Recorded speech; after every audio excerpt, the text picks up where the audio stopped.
Big EBT news this month, guys. We're going to talk about how to double your food benefits, how to get your stolen benefits replaced, new EBT discounts, and so much more. But I want you to know, now that the emergency allotment is over, it's more important than ever to make sure that you are getting all of the benefits that you are entitled to. And I know that can be hard because a lot of times it feels like the government is working against you.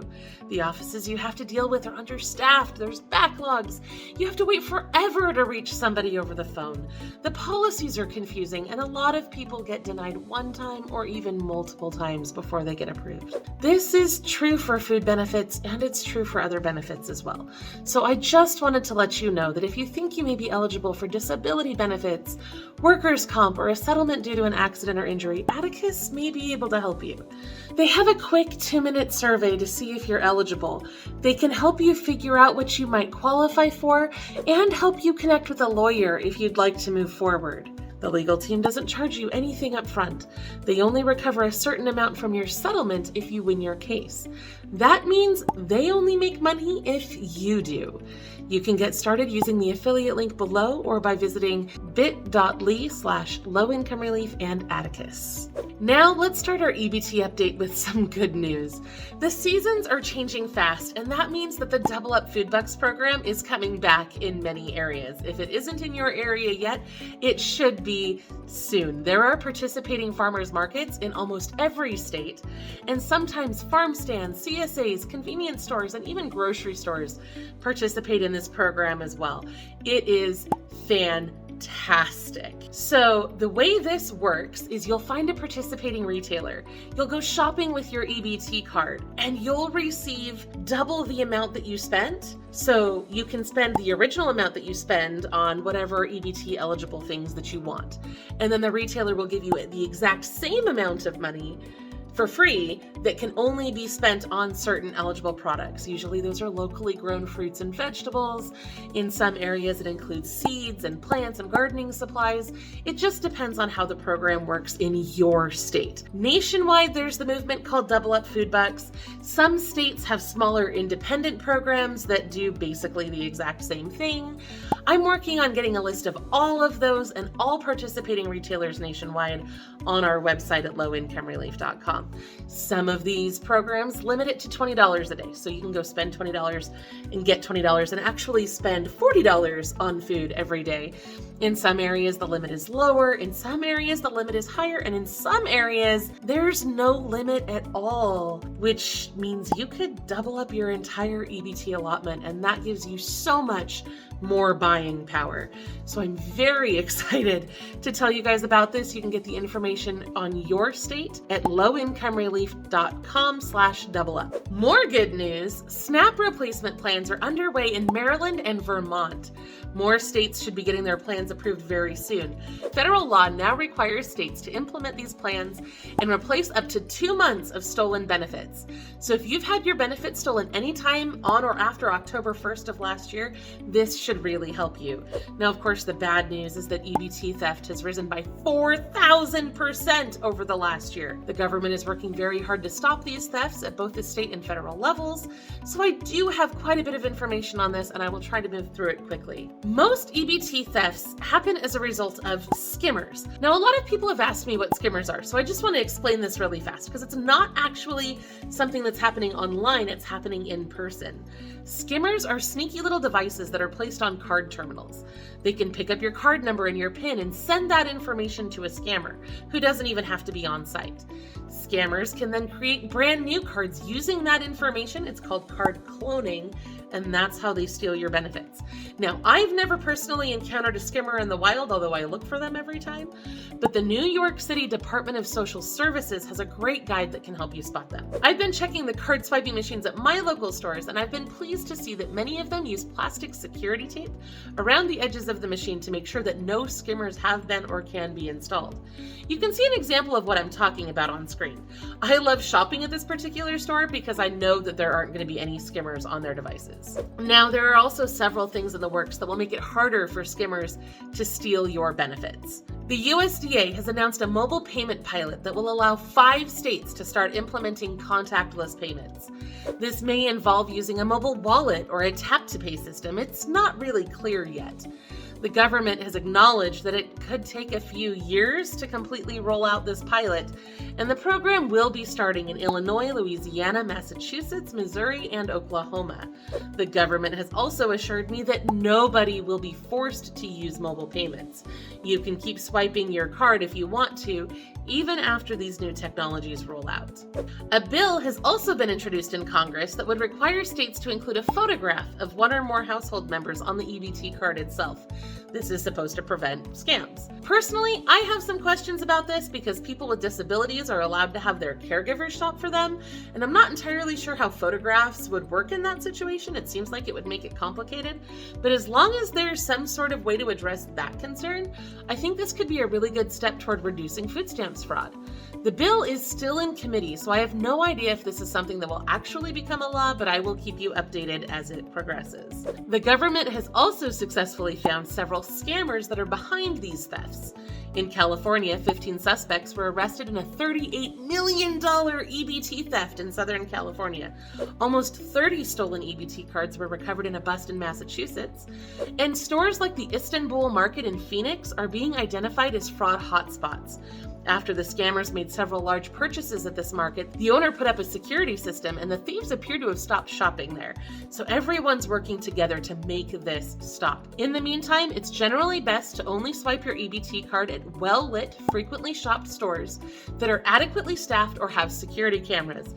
Because if someone is watching the register, it's a lot less likely that someone will install a skimmer there. There's another proposal out there that you need to know about. Congress is currently considering a new proposal that would change the rules for able-bodied adults without dependents. The current law says that these people have to meet certain work requirements between the ages of 18 and 49.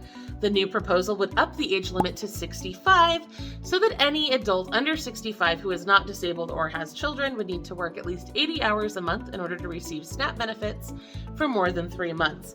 This same proposal was attempted last year and it never made it out of committee, but it does appear to be getting more news this year, so I'm not entirely sure what's going to happen, but again, I will keep you updated. Also, the USDA has proposed a rule change that will make it easier for low-income kids to get free school meals. The current regulations only allow schools where 40% or more of students are low income to provide free meals to all students, but the new proposal would lower that threshold to 25% and make it easier for schools to offer those free meals. In other news, Coburn's grocery stores are now accepting EBT payments for delivery and curbside orders placed through Instacart. Coburn's also includes Cashwise Foods, Marketplace Foods, and Hornbachers. You can get started with Instacart using the link below as well. Now, if you haven't already heard about FlashFood, this is another thing you need to know about. This app helps you find clearance meat, produce, seafood, deli, and bakery products at local grocery stores.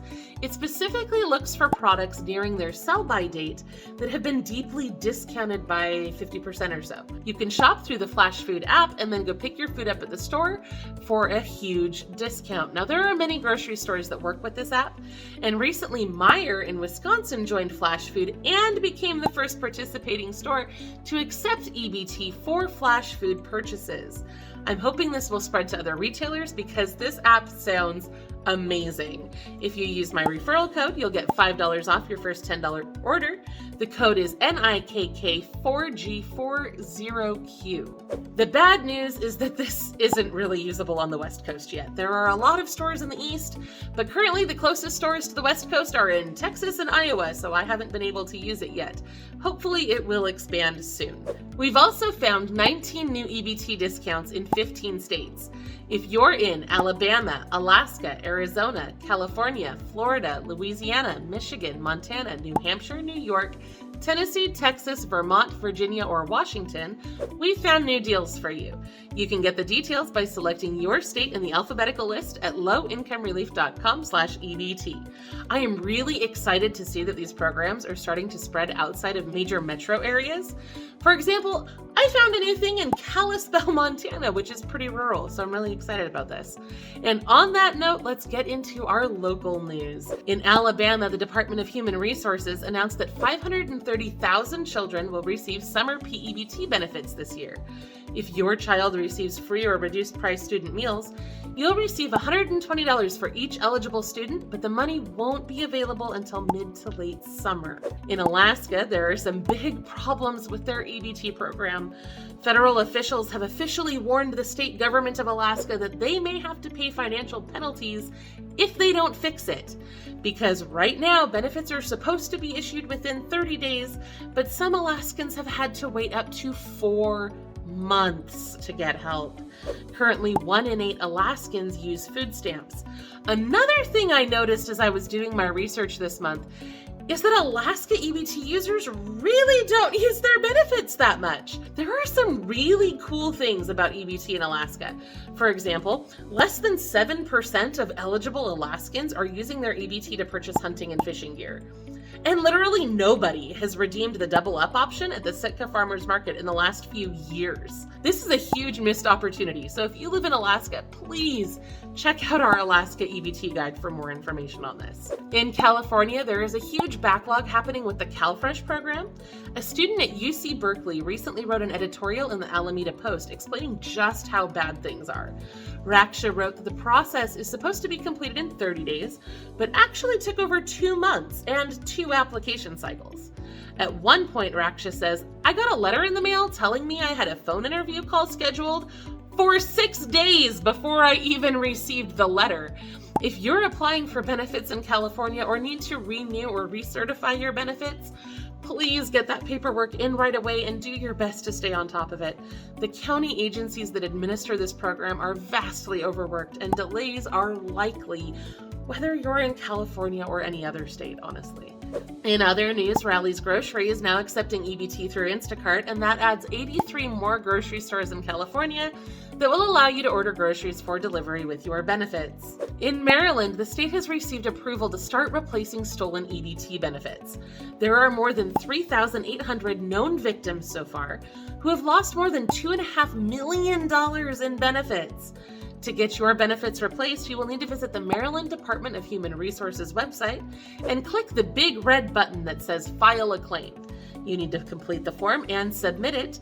Claims for benefits stolen before February 28th must be filed by May 31st. After March 1st, you need to file your claim within 45 days in order to get your benefits replaced, or you will lose them. The replacements should arrive within 15 days, and the state is also working toward implementing a card blocking feature, text and email alerts for purchases, and other protections for you. In Massachusetts, the state has proposed a bill that would provide reimbursement for benefits that were stolen between April 1st, 2022 and September 30th, 2022. This is significant because the federal law only requires states to reimburse benefits stolen after October 1st of that year, so this gives you additional months if your benefits were stolen to claim those replacements. In Michigan, Quality Dairy convenience stores can now accept EBT for online orders. In Missouri, PEBT benefits for last summer still have not been issued. Nearly 33,000 families are still waiting on these benefits. The problem is the state was not tracking COVID-related student absences, which is required by the USDA, so the state is still trying to get that data together and submitted so that they can issue those benefits. But unfortunately, nobody has any sort of timeline as to when that will happen. In New Jersey, Governor Murphy has announced that the minimum monthly STAT payment in the state will increase from $50 to $95. This is great news since the federal minimum is only $23. It's way better in New Jersey. In Pennsylvania, the Department of Human Services is warning residents about a new text message scam.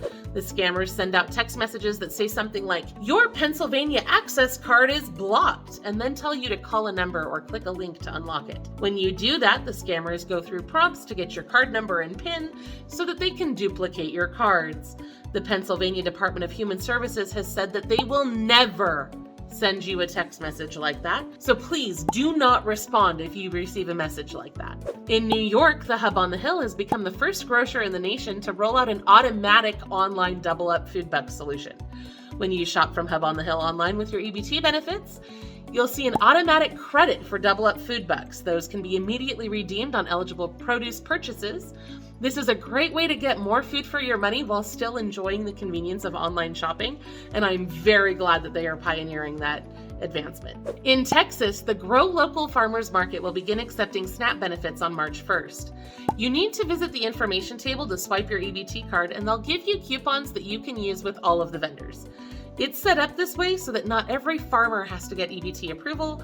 The market also has a double up program, which is fabulous. Now that's all the EBT news I have for you today. Don't forget to subscribe for our weekly live updates as well. I'll see you there.